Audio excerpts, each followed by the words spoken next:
Howdy, folks. I'm Smelly Sulfur, sporadically smiting smitten stethoscopes, I'm Amber. and here are more smitten stethoscopes for us to smite. I don't even know what this means. What does any of it mean, Amber? What does any of it mean? Alright, folks, our first letter on this Sunday morning special is titled, Am I a Jerk for Giving My Son my daughter's college money so he can buy a car? First time poster, my son told me to post here because there is quite a rift in the household right now.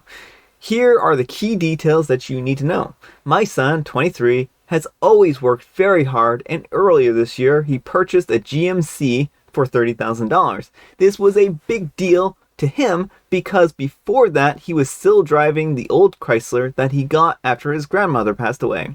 Second key detail is that my wife and I have been saving for our kids' college when they were young. My son has graduated and that money has mostly been used up. I think it's about $50,000 that each of them received or will receive in the case of my daughter, who is 16. My son went out of town last weekend to visit friends. That is when the incident went down. Sometime after my wife fell asleep on Friday night, my daughter snuck out at night and took his car. My wife and I got a call from the police at close to 3 a.m. telling us that my daughter and 3 friends were in custody after they had ran the car up a curb, knocking down a street sign, and colliding with a tree. They were speeding recklessly, and to top it all off, my daughter wasn't even driving, but they all had been drinking. The car was totaled. Since she wasn't the driver, she avoided the DUI, but was charged with underage drinking as well as curfew violation. I'm going to skip the part where we picked her up from the police station and the conversation because it's not relevant. When my son arrived home, he was crushed. So without thinking of anything, I told my son to go and buy a new one, and I'll be transferring the money from his sister's college fund so he can buy a new one. He wasn't able to find the same great deal on the same car with the same mileage. He used almost $40,000 to get a 2022 model, and I was fine with it. This left his sister with around $15,000. It's her dream to go to a big school in the South, which now seems like a pipe dream unless she takes out big loans. Naturally, she's been in hysterics about the college funds and thinking that I'm too hard. She's currently hating me and her mom, who's on my side, and brother, for spending the money when he could have gotten a cheaper car. Likely, she will need to go to a cheaper school. Most likely, it will be a community college for the first 2 years to save some money. This broke her because she has been set on this particular school since she was in middle school. She has a lot of clothes and even bed sheets of her dream school. So I understand that this is tough on her. In my opinion, she's lucky to be alive after the stunt, so having her college plans changed is a small price to pay. My sister and some others are upset with my wife and son and I, saying that this is bad, but college is more important than a car. The car is bought, the money is spent, the situation is more or less over. So am I the jerk for this? My daughter is currently spouting the I'm moving out after 18 and never speaking to you again. But her mom and I think that this will blow over. Edit, we will make up the extra money taken for the son's new car. We had to spend that because that's what he was looking for and it was hard to find. But by the time that she goes to college, we'll have made up the extra money, and I will make that promise to her again. All right, folks, what do you think? Jerk or not the jerk? I'm going to say not the jerk here. What the daughter did is frankly reckless, and she could very well have ended up killing herself or other people with that. And so I think given the severity and the stakes and that the car has to be compensated for somehow, it seems like the most logical option to take it from the daughter's college fund. Yeah, I mean, this is a really tough situation. And I think that your son should have spent the $30,000 to make up for it. I'm not sure if the whole $40,000 was appropriate because that was a $10,000 over what he spent on his car originally. Yeah, but where Opie does say that he's going to add that extra back to the daughter's college fund, I have less of an issue with it. I mean, certainly, but it doesn't sound like that was going to be the case originally. So I think that's something that people talk to him about. But, it's difficult. Hopefully they can work things out, and hopefully the daughter understands why this is a punishment that fits the crime. And I can certainly understand the other family members being like, well, it's a car. college is more important, but this was his possession, this was his property that he saved up for. There has to be a payment somehow on this, right? Yeah, and I mean, there's nothing stopping these other relatives from donating to the daughter's college fund. Yeah, I mean, that's kind of what I was actually thinking as well, is that if they really think that this is unfair, then put money into her college fund. It's not that hard. So I don't think that OP's in the wrong here. I think the daughter is lucky to be alive, like he said. And it's just a very sad and unfortunate situation. But again, like, there's not going to be anything that stops her from taking out loans, right? She can still take out loans. She can still go to the college that she wants to go to. It's just going to cost more money than what she was looking to do. And I mean, there's nothing stopping her, too, from going to a community college for 2 years to save money and then transferring there. In terms of, like, quality of education, like, she's not going to lose anything by doing 2 years at a community college. You can still get your gen eds done there and, you know, be perfectly fine, get a quality education. So, Yeah. Well, she might want the full college experience. Some people really are set on that type of thing. So, and she might not be able to make the same friends and then have to acclimatize to a new school. I can certainly understand why it would come across as unappealing to do that, but it does make a lot of financial sense. yeah, well, and all I mean is, like, if the relatives are concerned about educational quality, like, she still can get a quality education this way. There's nothing stopping that. People often look at fancy names as worth more than other schools, but you can get a really good education at lots of schools. Yeah. So, and if she just wants the full college experience, that's not more important than a car. Yeah.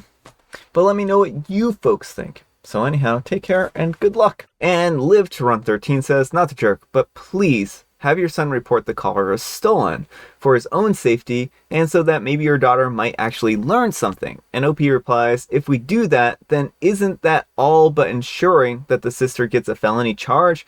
I think that the spent college money is enough. That will actually mess up her future. I mean, I think if OP were to phrase it that way to the daughter, be like, well, we can either have a felony charge taken out on your name, or you can have the money taken from your college fund. Which would you prefer? And maybe she'll choose the college fund at that point in time. All right, folks, our next letter is titled, Am I a Jerk for Leaving a Really Nasty Airbnb Review? My husband and I stayed in an Airbnb while visiting my sister and her family. I made dinner our last night for everyone at the Airbnb. It was an outdoor area and we grilled. It was like 5 people total and it was 4 adults and a 7-year-old. My husband gets a random call on his phone and it's the Airbnb people and they said no parties on their listing. This is a dinner with family. We have some words with the owner, including calling him a creeper. We call Airbnb, and they really don't handle it. And the owner tried charging us $500 for a party that we were having. This argument goes on, and we left him a 1-star review, and we called him a spying creep, getting his listing taken off the site. We complained and filed fraud charges on the credit card, getting the whole amount of money back. It was a freaking process for sure because we filed a police report on a creepy spying host. I get that he might want to have cameras outside, but who actually watches a family eating and grilling? It's still an issue, and he hasn't had his account reinstated. And he sent us emails trying to explain his situation, and we are putting him out of income. I might be a jerk here, and I told him that maybe he could get a job at the CIA since he likes spying so much. Oh, CIA. I'm like, what is the CIA? Since he likes spying so much, and he's now threatening to sue us over this. All right, folks, what do you think? Jerk or not the jerk? I mean, I don't think you're necessarily a jerk here. I mean, did he put on his listing that he had spy cameras hanging around? Like, that just really creeps me out. It makes me wonder if there are more cameras, like, inside the house and, like, how much he was watching you for. Yeah. I mean, I certainly think that having some cameras is perfectly fine and acceptable as long as you tell people that there are cameras in X, Y, and Z location. But telling a family who's grilling that they can't have a party? Right. It's like 5 people. It's clearly a family dinner and not like a rager or something. Like, I could understand if they were out there with like 30 people on the lawn grilling, then that would be like, hey, I told you no parties. Because Right. 30 people is like a party. But 5 people?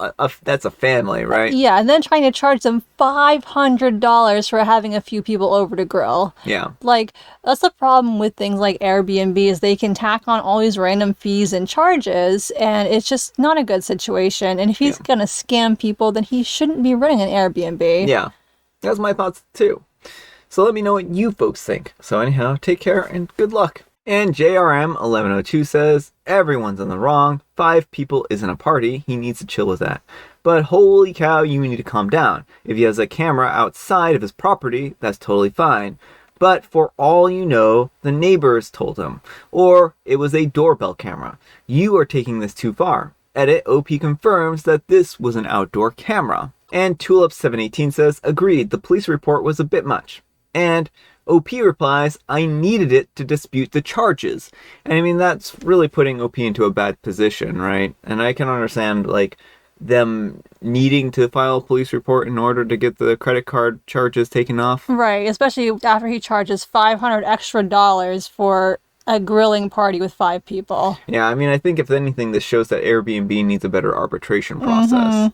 And Lost Professional says, for clarity, you booked an Airbnb for 2 guests, ended up with 5 people total eating a calm dinner on one night, which included a 7-year-old. Was there a guest limit on the listing that you went over? Without knowing the official Airbnb etiquette, this feels like an egregious overreaction from the owner. Camera in the unit to watch you that you didn't know about, random $500 fine, assessed on nothing but the owner's sense of principle. Drop the payload on that guy, 1-star review, and lengthy explanation of his spying. I would do everything I can to discourage anyone from renting this listing again. Not the jerk, based on this context. Soft, everyone's a jerk if you violated a rule on the listing. Even that case, secret filming of your family and the egregious fine are absolutely nonsensical. And OP replies, yes, and it was just dinner. They never stayed on the property overnight, or even more than a few hours for the dinner, and the Airbnb had a grill and a picnic table available.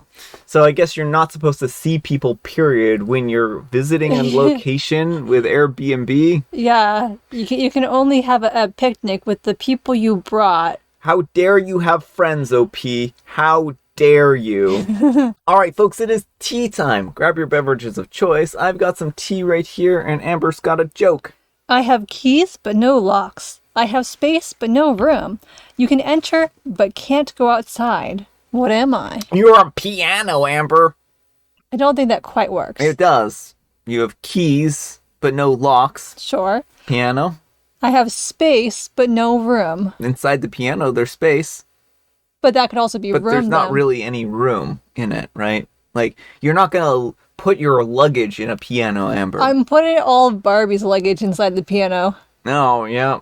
And then what's the last criteria? You can enter, but can't go outside. Yeah, I mean... If the piano is so unspacious that you can't store your luggage, how are you entering it? Well, you're getting ground up in the meat grinder, and then you're being put inside of it. Oh no, this took a very horrifying turn. But the answer is a computer keyboard. A computer... I said what? What you're going to do? How dare you? How dare you? The computer keyboard has a space bar. That's So the element you're missing. So doesn't a piano. No. Yeah, I said so. But No. it's true. Like, they have a space bar. No, they don't. And I have Megamit. I did. I very thoroughly consulted it, but I was like, the piano does not have a space bar, so does. I'm not accepting this. No, it works. Completely works. Agree to disagree. I do not agree to disagree. I'm just flat out disagreeing. All right, folks, that's all the time we have for today. Thank you so much for watching. Happy, special, spectacular Sunday. I hope it's going well for you. I hope it's as special for you as it is for me. Amber, we need some kind of moral advice and or guidance, and please have it in the form of a punchline to the joke that's just wrong. I have keys but no locks. I have space but no room. You can enter but can't go outside. What am I? An Airbnb host with spy cameras. I guess that worked. Thanks so much for watching, and we'll see you all tomorrow. Bye.